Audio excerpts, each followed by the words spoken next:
Oke, baik. Assalamualaikum warahmatullahi wabarakatuh. Jadi hari ini kita akan membahas tentang sistem pembuktian ya. Sistem pembuktian di dalam eh, tindak pidana cyber ya. Jadi bagaimana sistem pembuktian di dalam tindak pidana cyber ya. Jadi ada beberapa proses ya. Pastinya untuk kejahatan-kejahatan yang terjadi di dunia maya ini, ya, maka pembuktiannya itu dia tetap mengacu kepada undang-undang khususnya, yaitu Undang-Undang 11 2008 tentang Undang-Undang ITE, yang juga terjadi perubahan, yaitu pada Undang-Undang Nomor 19 Tahun 2016 tentang ITE.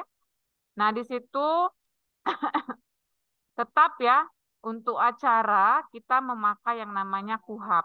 Jadi Kitab Undang-Undang Hukum Acara Pidana tetap berlaku dalam proses pembuktian tindak pidana cyber ya, tindak pidana atau cyber crime ya.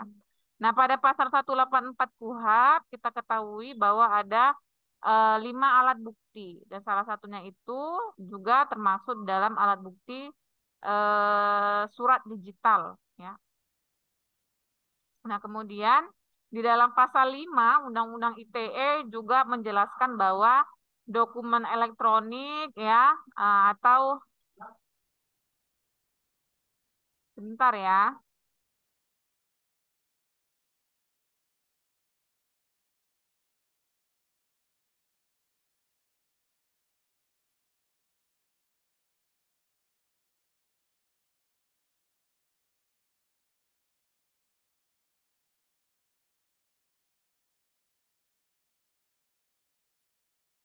Oke, kita lanjutkan ya.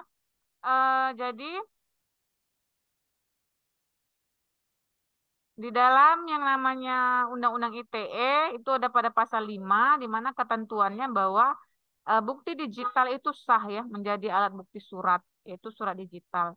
Dan dalam pasal 6-nya juga dikatakan bahwa transaksi elektronik, dokumen elektronik itu dianggap sah sepanjang informasi yang tercantum di dalamnya itu dapat diakses, dapat ditampilkan, dijamin keutuhannya, dan dapat dipertanggungjawabkan sehingga menerangkan suatu keadaan. Jadi ya digital itu dia tetap mengacu pada KUHP ya untuk prosesnya ya.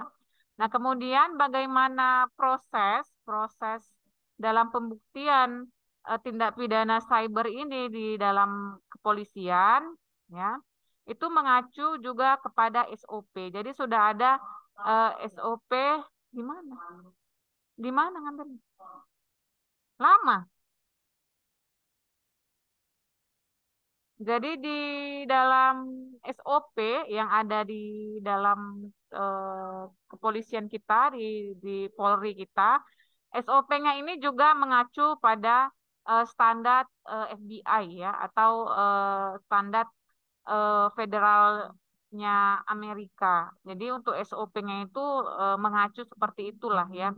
Walaupun SOP-nya dalam bentuk apa, Bu? Surat edarannya Ibu juga tidak tahu. Itu rahasia dari kepolisian ya untuk SOP-nya hanya saja eh, standar operasional prosedur sendiri dia digunakan atau mengacu kepada standar yang dipakai oleh FBI di Amerika ya.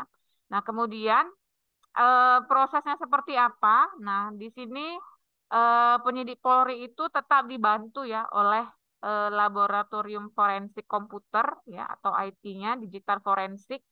Nah, kemudian juga eh, pakar-pakar digital forensik ini yang akan memberikan yang namanya petunjuk atau memberikan yang namanya keterangan ya terkait dengan laporan-laporan cyber crime yang masuk di kepolisian. Nah, prosesnya seperti apa? Ya, secara sederhana, proses untuk menentukan apakah kasus itu benar-benar cyber crime atau tidak, ya, maka dia ada proses yang namanya acquiring dan imaging, ya, di mana proses ini merupakan proses yang dia itu dilakukan oleh para pakar cyber, ya, atau pakar IT, ya.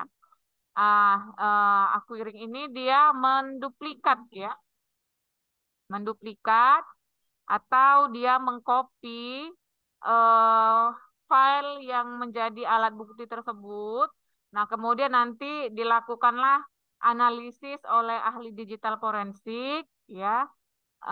Dan dilakukan ini dia harus yang asli, ya. Artinya apa yang di-copy, apa yang diambil dari barang bukti ini dia harus diasli dan kemudian nanti dianalisis oleh ahli ahli digital forensik. Apakah memang mengandung unsur-unsur cybercrime atau tidak. Nah, kemudian tahap selanjutnya itu adalah melakukan analisis, ya.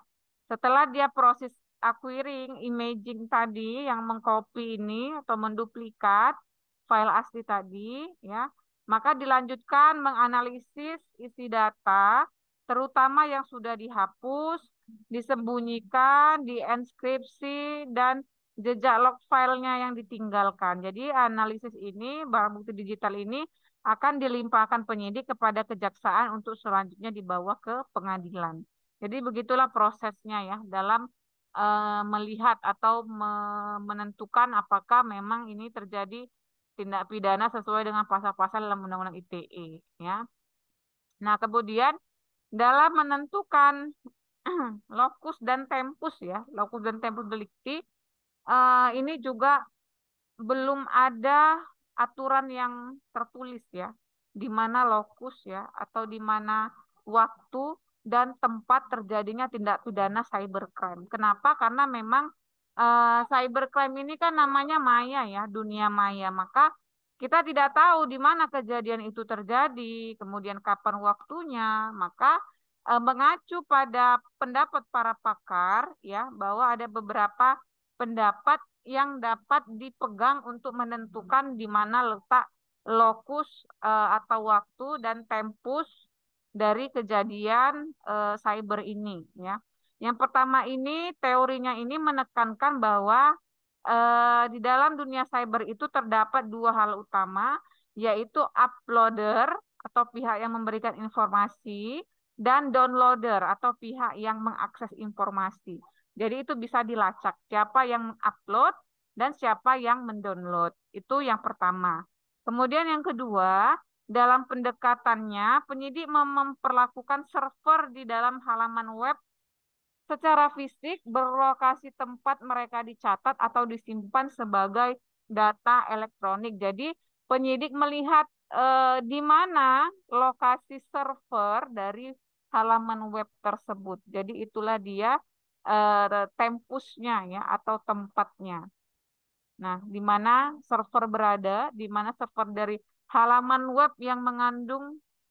Oh iya ya Bang, dia kasih kan dia ngomong itu deh. Ini Bang. Jadi di mana server di halaman web itu berada, maka disitulah tempus dan lokus deliktinya. Nah, kemudian teori yang ketiga itu adalah cyberspace dianggap sebuah lingkungan yang terpisah. Bentar ya.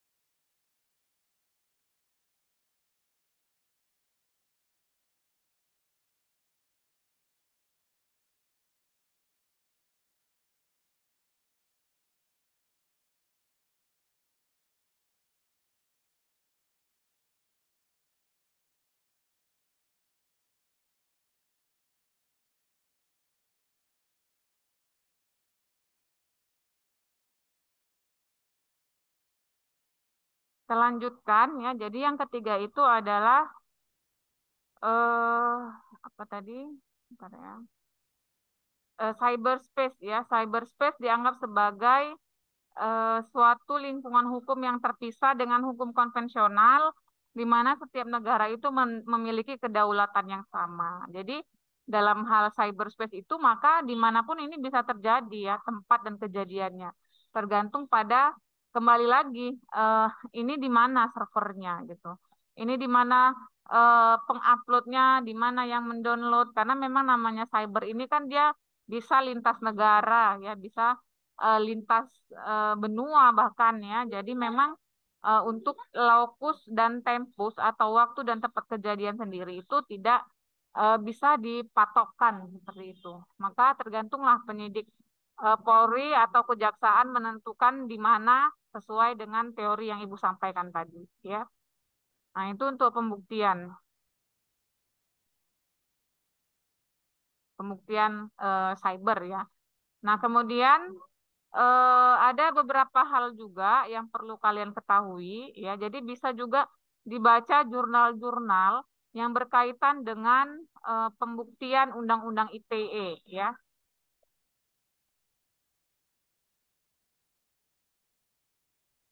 Bentar ya. Apa, Wi? Hah? Cepatlah Nuri, ya Allah. Coba cepat dulu. Ya nggak tahu lah kakak. Aduh.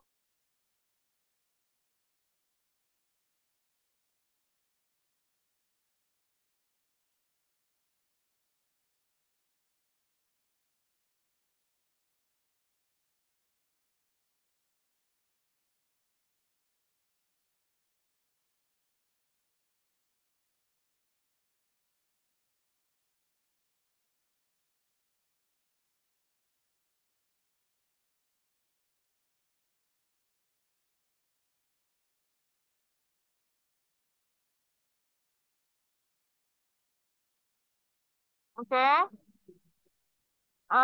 Jadi boleh kalian baca ya tentang jurnal-jurnal untuk pembuktian tindak pidana cyber ya, karena ada banyak hal lagi yang sebenarnya harus Ibu sampaikan. Hanya saja ini kan 2 kali Zoom ya.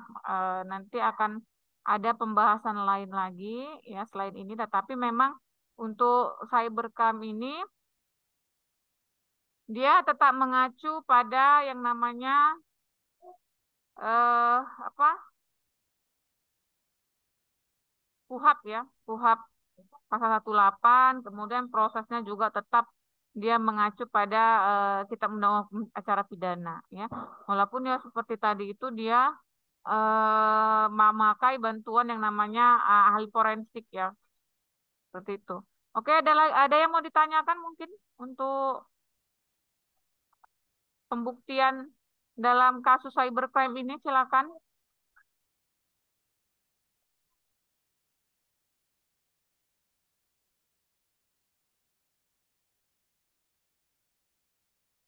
Ada yang mau ditanyakan untuk pembuktian dalam cy- cybercrime ya atau tidak pidana cyber?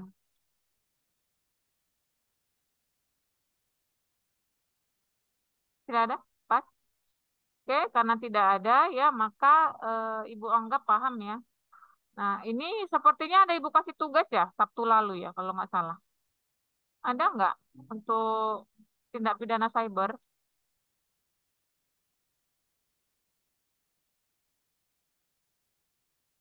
Sepertinya ada Ibu kasih tugas tapi belum pada ngumpul ini ya kan.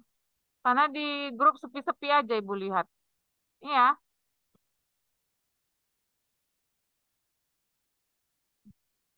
jadi kan Ibu ada kasih tugas kalau tidak salah minggu lalu ya, hari apanya Ibu lupa, Jumat atau Sabtu. Ada tugas ya kan, tugas untuk tindak pidana cybercrime yaitu membuat makalah. Tetapi karena ini pada sulit Ibu lihat maka tugasnya Ibu gantilah, cari jurnal aja ya. Jadi kalian searching jurnal hukum yang berkaitan dengan cybercrime ya. Dan jurnalnya itu di resume ya, artinya di resume kalian buat kesimpulan kalian, resume dan kumpulkan paling lama besok ya. Paling lama besok jam 5 sore. Jadi karena sepi-sepi aja grup tindak pidana cyber ya setelah Ibu kasih tugas, nggak ada yang ngumpul, maka Ibu kasih tugas lainnya. Jadi Ibu harapkan untuk jurnal dibuat resumenya. Jadi bebas jurnal apa saja yang berkaitan dengan tindak pidana cyber, resume resumenya tulis tangan ya, resume tulis tangan dan kumpulkan besok paling lama Ibu tunggu di jam 5 sore. Bisa kan? Jadi harap bisa ya, karena salah satu poin penilaian itu adalah tugas ya. Jadi resume tugasnya tentang jurnal cybercrime, tulis tangan, nanti boleh difoto, ya boleh dikumpulkan besok paling lama jam 5 sore di grup kita. Paham ya semua ya? Jadi Bu harap dibuatlah tugasnya. Nanti kalau Ambu. nggak ada nilainya ya, nggak ada nilai tugas. Kalau nggak ada nilai tugas mana mungkin bisa A nilainya ya. UTS kan kita sudah ya. Sebenarnya harus ada kuis lagi, cuma karena ini kelas pekerja udahlah. Nggak usah ada kuis, kita adakan tapi tugas ya. Jadi salah satu poin penilaian itu ada tugas dan ada kuis. Karena ini eh, bekerja semua, udah kuis kita anggap sama dengan UTS. Nah untuk tugas, Ibu harapkan itu ada, bentar ya.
Oke, mungkin itu aja dulu dari Ibu ya.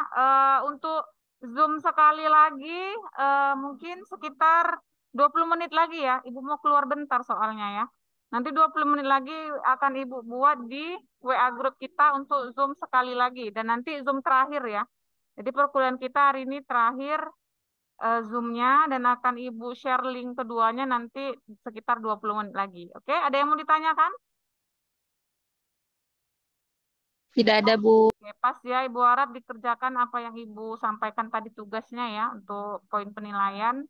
Dan 20 menit lagi nanti akan Ibu share link Zoom yang kedua. Terima kasih, Ibu ucapkan. Assalamualaikum warahmatullahi wabarakatuh.